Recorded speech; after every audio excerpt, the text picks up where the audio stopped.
안녕하세요, 윤테크입니다. 어제 고덕 강일에 이어서 이름이 똑같은 평택 고덕에도 분양이 나왔습니다. 같은 고덕이고 같은 힐스테이트라 헷갈릴 수도 있습니다.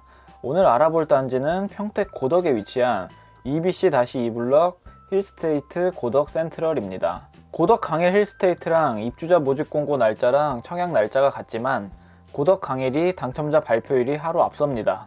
이 두 곳이 니즈가 다른 곳이라 동시 청약하시는 분들이 많지는 않겠지만 어쨌든 둘 다 청약을 넣을 수가 있습니다. 오늘은 힐스테이트 고덕 센트럴 입주자 모집 공고를 총 정리해드리고요. 자금이 얼마나 필요할지 자금 계획을 세워드리도록 하겠습니다. 또 평면도랑 단지 배치도 분석도 해드리도록 하겠습니다. 자, 그럼 시작하겠습니다. 자, 입주자 모집 공고 정리한 걸 보겠습니다. 모집 공고는 어제 나왔어요. 12월 18일에 나왔습니다. 특별 공급은 12월 28일, 1순위는 12월 29일입니다. 당첨자 발표는 1월 8일로 예정되어 있고요. 입주 예정이 24년 8월로 거의 3년 반 넘게 남았는데 주상복합이 되게 이렇게 공기가 깁니다. 당첨자 발표 나고도 3년 반 정도가 더 있어야 됩니다. 여기 오타 났네요. 21년입니다. 2021년 1월 8일. 그래서 전매 제한이 소유권 이전 등기일까지이긴 하지만 3년을 초과할 경우에는 3년으로 적용됩니다. 입주하기 전까지 전매할 시간이 있어요. 여기는 실질적으로 전매가 가능한 단지라고 보시면 됩니다. 공급 내용을 보면 지하 3층부터 지상 49층까지 3개 동 총 660세대로 구성이 됩니다.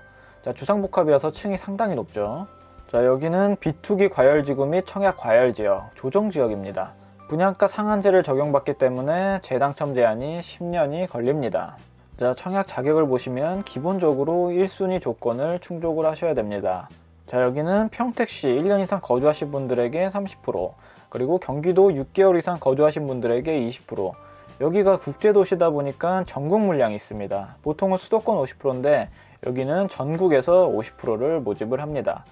자, 예비 입주자 수는 조정지역이기 때문에 3배수를 선정을 합니다. 자, 8호 이하에서는 가점 75%, 추첨 25%로 모집을 하고요. 8호 초과에서는 가점 30%, 추첨 70%입니다. 가점이 낮으신 분들은 이 물량을 적극적으로 노려보셔야겠죠. 자, 중도금 대출은 50%까지 나오고 10%는 잔압을 하셔야 됩니다. 계약금 10%, 중도금 60%, 잔금 30%입니다. 중도금 이자는 이자 후불제로 나옵니다. 중도금 이자는 한 1,500만원 밑으로 나올 것 같습니다. 자, 주택형을 보면 78, 84, 93으로 구성이 되어 있습니다. 78은 한 32평 정도 되고 84가 34에서 35평 정도가 되네요. 그리고 93 타입은 38평에서 39평 정도가 됩니다. 자, 분양가는 평당 1,500만원 선에서 나왔어요. 앞서서 분양했던 EBC-1블럭 힐스테이트 스카이시티랑 비슷한 가격에 나왔습니다. 발코니 확장 비용도 무난하게 나왔고요. 가장 큰 타입인 93 타입도 6억 이하로 나와서 서민 실수요 조건을 만족하시는 분들은 대출을 10% 더 받으실 수가 있습니다. 자, 그리고 물량을 보면 84가 좀 많은 걸 볼 수가 있습니다. 생애 최초 추천 물량은 78에서는 13세대, 그리고 84 타입에서는 각각 26세대씩 뽑습니다. 자, 그리고 가점 낮으신 분들이랑 1주택자 분들을 위한 물량이 여기에 있습니다. 아무래도 가점 낮으신 분들은 요 70% 물량이 있는 여기 타입에 넣으시는 게 좋습니다. 자, 분양가표를 보면 층마다 분양가가 조금씩 다르게 산정이 됩니다. 계약할 때 10%를 내셔야 되고 1회부터 5회까지는 중도금 대출이 나옵니다. 그리고 6회는 잔압을 하셔야 되고요. 그리고 나머지 잔금 30%를 내셔야지 입주가 가능합니다. 자, 자금 계획은 뒤에서 좀 더 자세히 볼게요. 자, 84 타입 기준에서 분양가 5억 5천 정도로 그냥 잡아보겠습니다. 대략적으로 5억 5천으로 잡으면 계약금 10%는 5,500만원. 이게 계약할 때 꼭 필요한 돈이에요. 신용대출 받은 금액이라도 이 5,500만원이 있으면 일단 계약을 진행할 수가 있습니다. 그리고 나서는 중도금이 1회차부터 5회차까지 5번이 실행되죠. 그러면 2억 7,500만원. 그리고 마지막 중도금 6회차는 5,500만원을 잔압 또는 연체를 하셔야 됩니다. 이 연체 가능 여부는 계약 시점에 알 수가 있어요. 근데 웬만하면 1회 정도 연체는 가능합니다.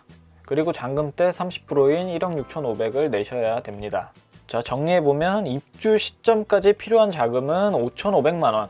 또는 1억 1천만 원입니다. 만약에 연체가 된다 그러면 5,500만 원만 있으면 되고 잔압을 해야 된다 그러면 1억 1천만 원이 필요합니다. 그럼 어떻게든 입주 시점까지 끌고 갈 수가 있습니다. 내가 입주할 때 필요 자금은 입주 시점에 시세가 중요합니다. 대략적으로 9억으로 잡을게요. 이 9억이 된다는 얘기가 아니라 그냥 계산 편의상 9억으로 잡겠습니다. 자, 9억으로 예상하면 잔금 대출이 50%가 나옵니다. 50%면 4억 5천.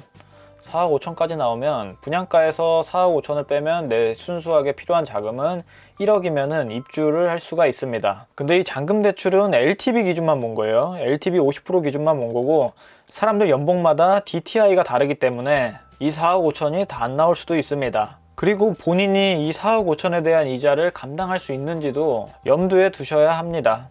이 부동산에 대해서 부정적으로 생각하시는 분들은 무리해서 이렇게 하실 필요가 없어요. 지금 자금이 좀 부족하지만 안정적으로 실거주 하고 싶으신 분들을 위한 전략이에요. 그래서 부동산 하락을 믿으시는 분들은 굳이 이렇게 힘들게 안 하셔도 됩니다. 자, 어쨌든 그리고 입주 시점에 전세를 준다 그러면 지금 현재 여기 전세 시세가 3억 5천 밖에 안 돼요. 아직 인프라가 갖춰지지 않은 신도시이기 때문에 이거 지금은 어쩔 수가 없습니다. 나중에서는 전세가가 오르긴 하겠지만 지금 전세 가격은 3억 5천 밖에 안 됩니다. 저게 입주되는 2024년에는 전세 가격이 이거보다 분명히 훨씬 더 오를 거예요. 근데 그냥 보수적으로 지금 기준에서 이 전세가로 보면 필요한 금액은 5억 5천에서 3억 5천 빼면 2억 정도 내 자금이 필요합니다. 자, 평면도를 보겠습니다. 평면도 여기는 굉장히 잘 나왔어요. 같은 힐스테이트인데 고덕 강일 평면도는 진짜 이상하게 나왔습니다. 특히 복층은 좀 충격적이었어요. 자, 어쨌든 78타입, 이건 660세대 중에서 86세대가 구성되어 있습니다. 자, 향을 보면은 남동향, 남서향으로 구성되어 있고요. 포베이 판상형입니다. 마통풍 되는 구조고요. 그리고 복도에 팬트리가 있고 드레스룸도 적당한 사이즈로 있습니다. 이게 32평 정도 됩니다. 향도 그렇고 평면도 그렇고 굉장히 무난하게 좋습니다.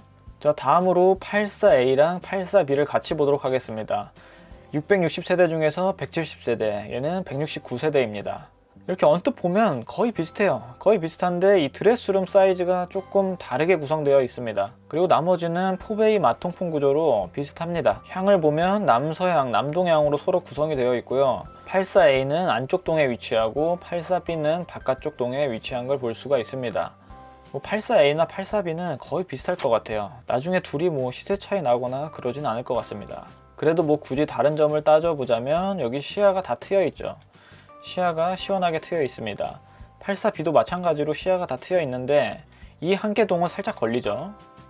그렇게 의미 있게 걸리는 건 아닌데 굳이 따져보자면 이 정도 차이가 있을 것 같습니다. 그리고 개인적인 선호도에 따라서 이 바깥쪽 동이냐 안쪽 동이냐 그거 고려해서 하시면 될 것 같습니다. 자, 93A랑 93B를 보도록 하겠습니다. 이것도 두 개 다 굉장히 평면이 잘 나왔어요. 660세대 중에서 90세대, 660세대 중에서 135세대로 구성이 됩니다.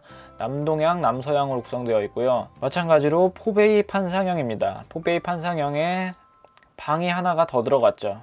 그리고 93B도 마찬가지로 남서향, 남동향, 남동향에 방이 하나 더 들어왔습니다. 93A나 93B는 거의 데칼코마니죠, 이 정도면. 그리고 93C랑 93D가 평면이 좀 더 좋아 보이긴 하는데 세대수가 적습니다. 이렇게 세대수가 적으면 여기는 눈치 게임 싸움이 될 수밖에 없습니다. 자, 향을 보면 남서향, 남서향, 남동향, 남서향으로 구성되어 있네요. 여기는 앞서 본 것들과 같은 판상형인데 다른 점은 5베이입니다. 아무래도 4베이보다는 5베이가 낫죠. 그리고 93D도 마찬가지로 5베이로 구성되어 있습니다. 93D의 특징을 보면 드레스룸하고 안방하고 이렇게 연결이 되어 있어요. 이건 활용만 잘하면 안방을 진짜 넓게 쓸 수 있습니다. 주상복합이면은 전용률이 낮다는 얘기는 옛날 주상복합 얘기예요. 그리고 300세대가 안 되는 주상복합 얘기지 300세대가 넘는 요즘 주상복합은 이렇게 잘 뺍니다, 평면도를. 자, 동호수 배치표를 보면 여기 93C랑 93D는 고층에 걸리네요. 완전 가점이 높으신 분들은 여기 한번 도전해 보셔도 괜찮을 것 같습니다.